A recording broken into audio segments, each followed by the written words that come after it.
Kau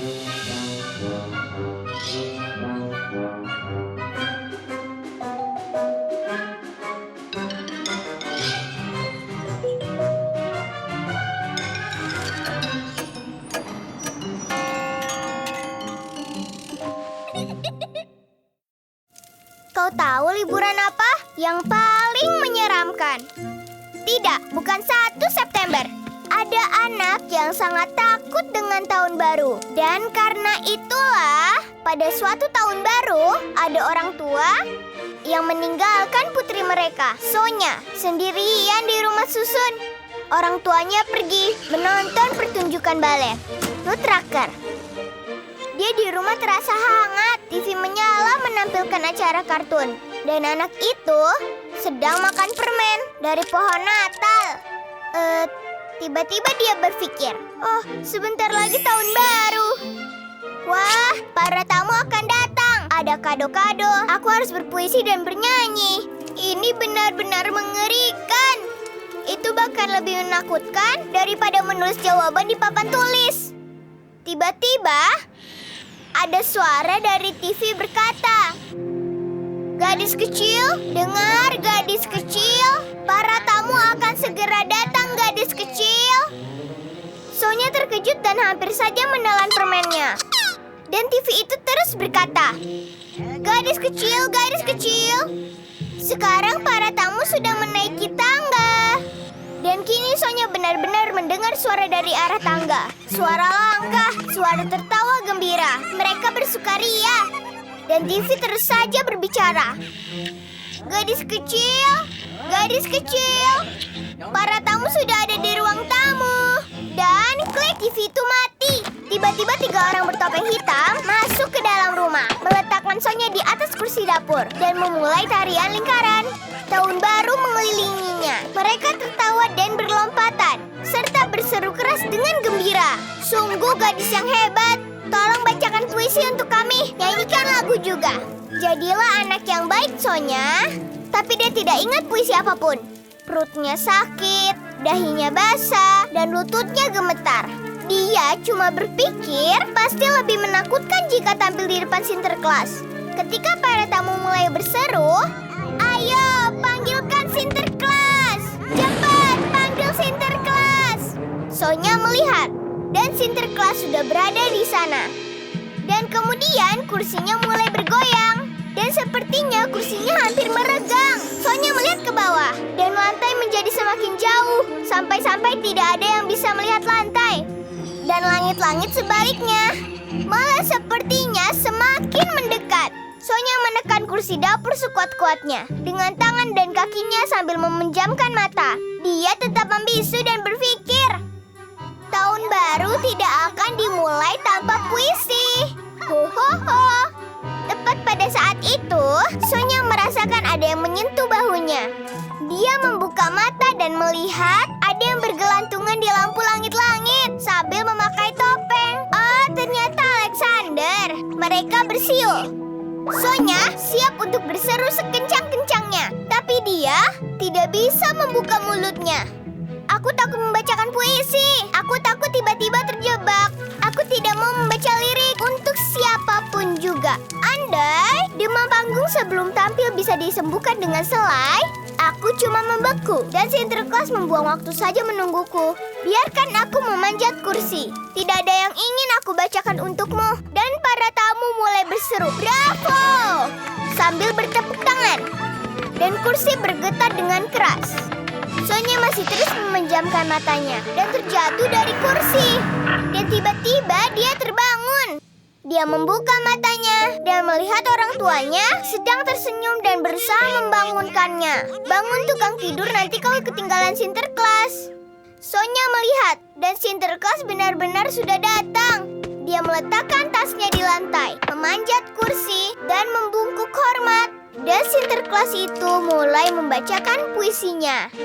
Yang harus kalian ingat adalah, tampil itu tidak ada yang perlu ditakutkan. Kau mungkin melupakan sesuatu, tapi liburan tetap akan terjadi. Sekali lagi liburan akan tetap terjadi. Dan tiba-tiba Sonya ingat tentang Puskin. Dia menyuruh Sinterklas turun dan dia mulai naik ke atas kursi. Dari awal harus mengerti bahwa tidak perlu meminta kami untuk membiarkanmu memanjat kursi dan membacakan puisi dari sana, karena akan jauh lebih baik kalau dilakukan dengan sukacita. Lalu kami akan membacakan puisi dan kami akan menari dan bernyanyi.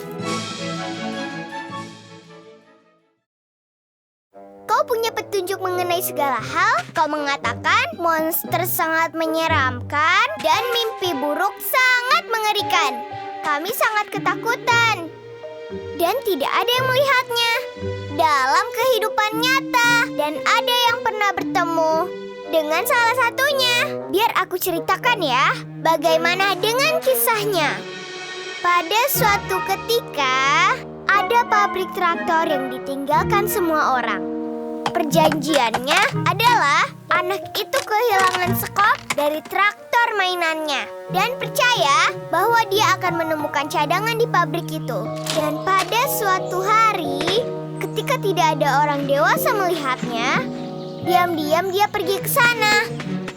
Anak itu memanjat pagar dan dia melihat sebuah bangunan membosankan berdiri di hadapannya. Tiang-tiang usang bertebaran di mana-mana. Dan semua jendela pecah, lampu jalan mati, dan hanya satu jendela kecil yang menyala. Dan tidak ada yang lain lagi yang menyala. Anak itu memanjat menara dan dia melihat sesuatu di atas meja. Di depan cermin, duduklah seorang monster mengerikan. Tubuhnya tertutup dengan bulu. Dia menatap dirinya sendiri pada cermin di hadapannya, dan dia memakai perona bibir dengan menggunakan kuas cat. Cuma ada satu kata, menyeramkan. Dia cegukan karena ketakutan dan membuat suara keras dalam kesunyian. Monster itu gemetar dan menjatuhkan kuas ke dalam mulutnya. Anak itu sangat ketakutan sehingga dia terjatuh menuruni tangga yang sangat curam. Dia tidak mengerti kenapa dia bisa jatuh ke bawah tanah yang lembab. Dia melihat sekeliling. Ya ampun, ada monster. Mereka duduk di depan pintu, di atas beberapa kotak. Dan ada 2 orang monster. Dan ada orang berjanggut memakai celana kerja. Ada sebuah bergulungkan kabel. Dan mereka menggunakan gulungan ini untuk menumbuk dengan suara keras.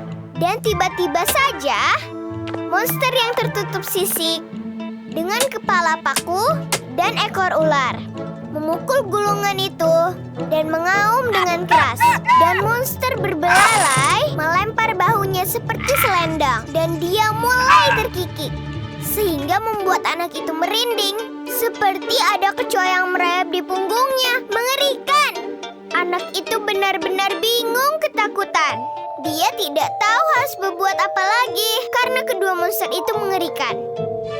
Lalu monster itu menangkap orang tua itu dan memukuli dahi orang tua itu.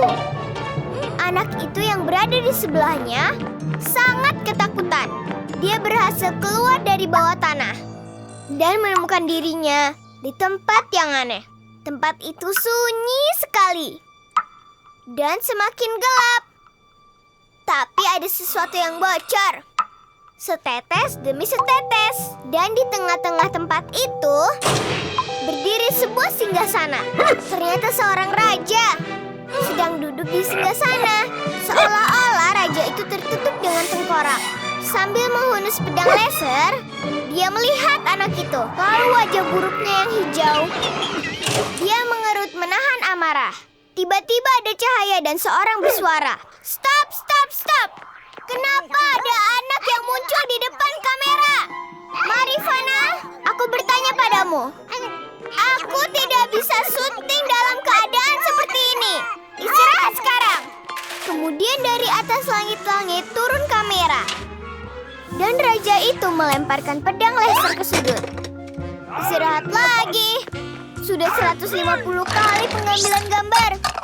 Ternyata itu adalah pembuatan film. Anak itu mulai sadar setelah tuan berjanggut itu membawanya keluar pagar.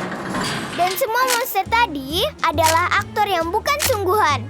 Dan kalau mereka berpura-pura menjadi monster, kenapa aku jadi anak bodoh begini? takut pada mereka. Jadi sayangku, semua monster dari buku dan film, semuanya tidak nyata. Itu semua cuma hayalan. Bagian dari hayalan belaka. Dan kalau kau penasaran ingin melihat monster sesungguhnya, maka lihatlah seekor lalat di bawah mikroskop.